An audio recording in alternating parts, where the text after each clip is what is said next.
everybody, and welcome back to Cozy Cards and Crystals. My name is Joanna, and today we are going to start a new video series here on my channel, which is called Cover Judge.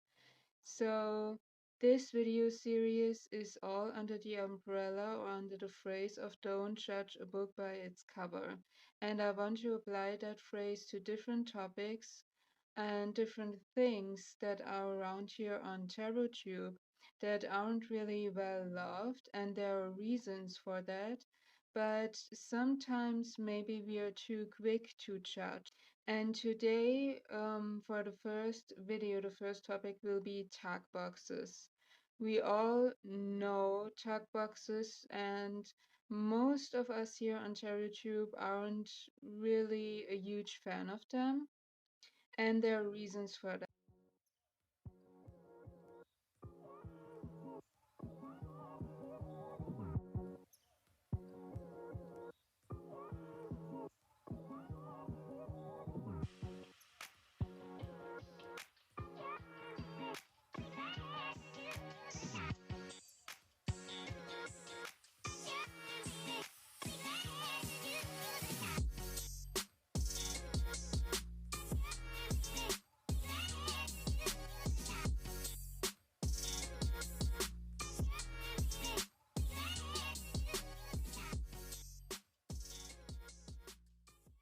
Then, of course, there's the other thing with tag boxes that some people say that, well, the tag box is the easy way out. You don't have to think a lot about designing or production quality, and you don't have to put a lot of thought into the design of a tag box.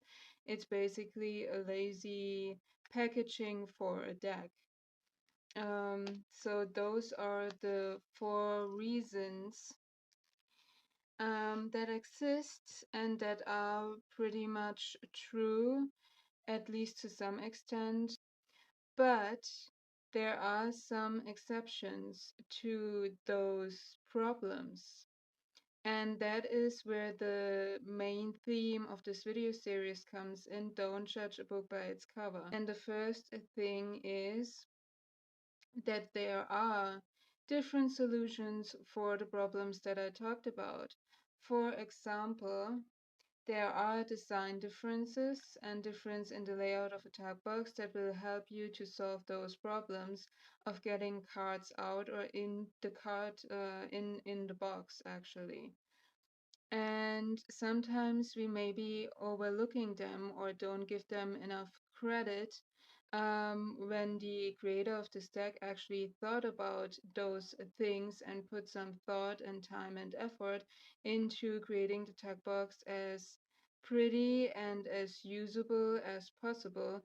And these thoughts won't even be recognized or acknowledged in the reviews. And so here is the first thing. First, you have, well, let's get into focus. You have, of course, the finger cut out so that it's easier to open the lid up and you don't have to get in there and pull the lid. That's a thing that a lot of tag boxes have today.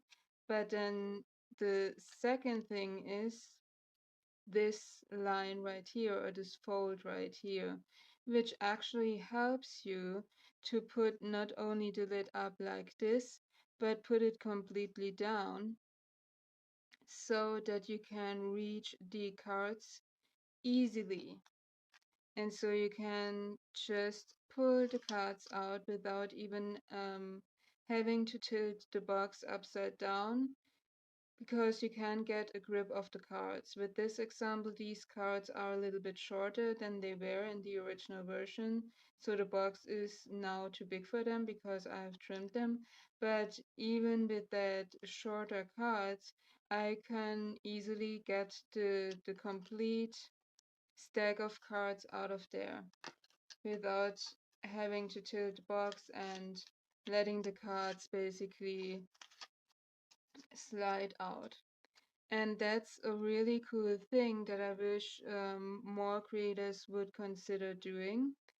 because it is really, really helpful to get the cards outside and don't get them actually damaged or stuck in there or something like that. And because it is a fold right here, you're not damaging the or creasing the tag box at all. The second thing that helps with getting the cards back in is basically when you look at the bottom of the box. And so you can see 90% of the tag boxes are basically the same folding design on the bottom than they are on the top, which means that you have the lid on one side, and that is the thing where the cards, when you're getting them back in, will get stuck, and that hinders the cards to slide the whole way to the bottom of the box. What is a better solution for this is basically this folding mechanism. So you don't have a part of the box stuck in there because they are folded um, and get together in the middle of the box. But it's a little detail that is worth looking at and mentioning because it is really a lot easier and a lot less annoying when the tag boxes fold like this. Then, of course, there's a thing about sturdiness. Of course, a tag box will always be less sturdy and less protective, but there are differences there either. As well as with cardstock, you have differences in the thickness and the finish of the cardboard that is used for the box. And so for the texture tarot, for example, I love this finish. Oftentimes you will see with tag boxes a pretty, well, this is even a sturdier one, a pretty flimsy thickness, and then a glossy finish on top of it to protect it a little bit.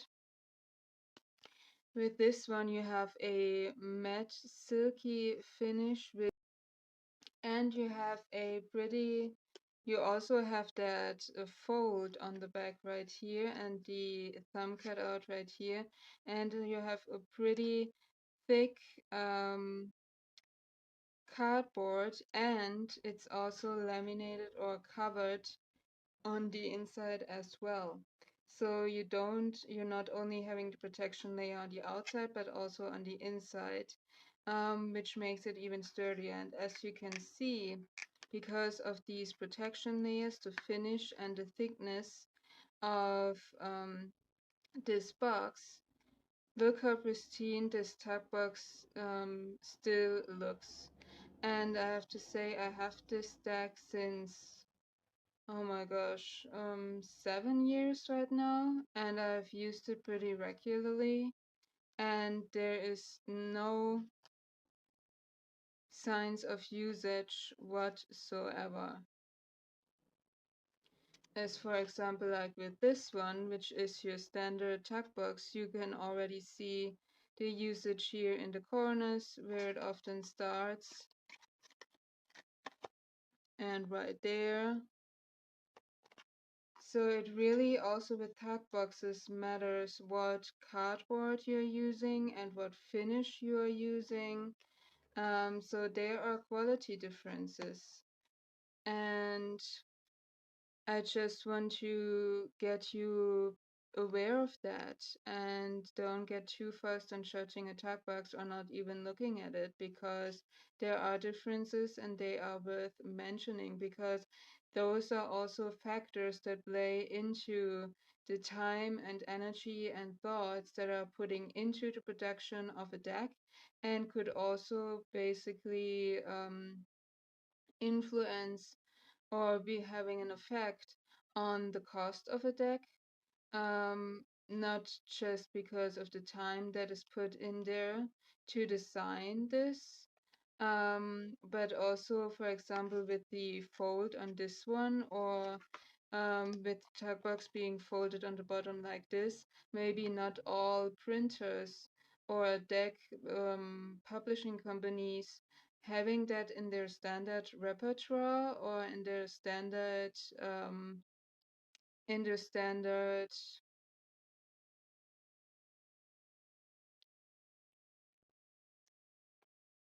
not every publisher or printer having those folding options as an option to choose from.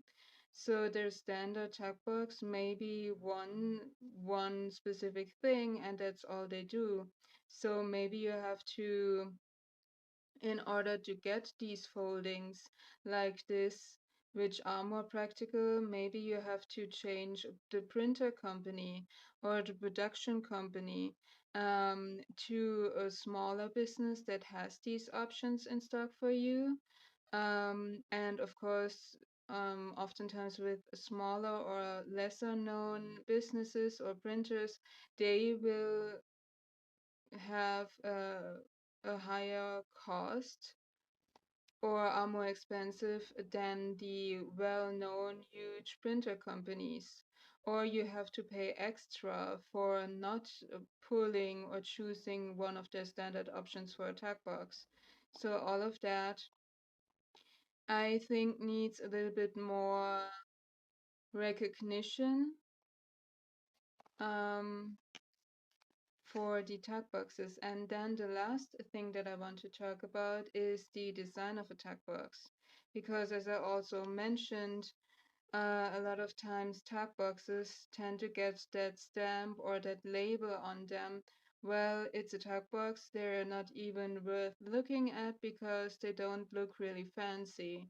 Like most of the clamshell boxes, they have the print inside, oftentimes with a phrase or a picture or pretty colors or some shiny holographic things on them. And oftentimes with tag boxes, you don't get that. But there are creators that even when the decks come in a tag box, they still put the time in there to design the tag box. And the best example out of my collection that I have is this tag box from the 1889 Lenormand. And as you can see, it is your standard tag box. But look at that design, if the camera will focus. I mean, you have a beautiful matte finish. And then she worked with spot cloths on the outside to highlight the design, as you can see right here. And she put a spot cloth image on the back. And then even the inside, you get a whole painting actually in the inside of this tag box, as you can see. And so to be like, well, this deck comes in a tag box, and that's it, doesn't really do this effort justice, in my opinion. So those are the things that I wanted to talk about, you guys, with the tag boxes. Let me know down in the comments what are your thoughts about tag boxes. Are these details and differences in between tag boxes something that you have recognized and appreciate when they are done right? Or is it something that you have easily overlooked because you were like that, like, well, it's a tag box, I don't have to even take a closer look at. Let me know down in the comments below. Also, let me know if you have a topic that you want me to discuss in this format, that you feel like a lot of people are pretty quick and easy to judge it on based on surface level facts and that they overlook things quite easily. So if you like this video, give it a thumbs up and subscribe to my channel if you're new here or if you not already have, because it really helps this channel and it helps you that you don't miss any of the videos that are coming up. And thank you for watching. I appreciate you being here. And then I have to say bye bye, you guys, until the next video.